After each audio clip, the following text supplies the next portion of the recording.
នស្រឡាំងដោយខ្វងពន្លឺថ្ងៃដូចបងនឹងស្រីឃ្លាតទៅឆ្ងាយបងអង្គុយម្នាក់ឯងសែនចំបែងកាអាយតែក្លិនស្រឈំឆៃបាត់ទៅណា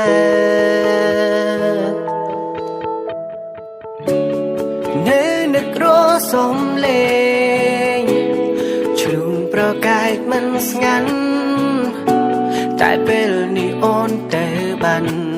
ស្ងាត់គ្មានអ្នកឆ្លួដឹងទេនឹងថានឹងបងនឹងខ្លាំងណាស់អោនចាចិត្តបងអូននៅទីណា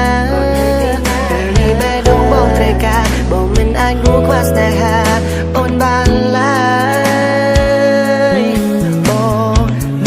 នឹងអូនខ្លាំងណាស់ត្រានត្រៃអោពេលបើអើយនឹកបងខ្លាំងទេបងបានត្រឹមកាន់បេកសរសេរបងហៅសំនៀងតាសំណេរផ្ដាំមេ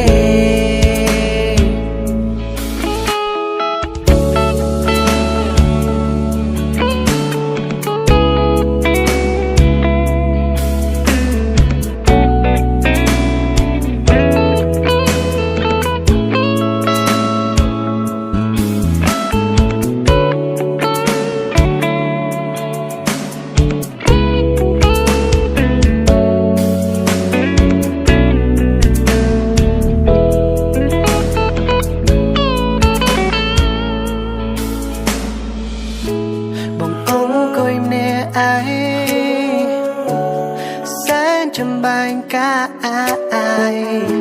តែក្លិនស្រឈំឆៃបាត់ទៅណា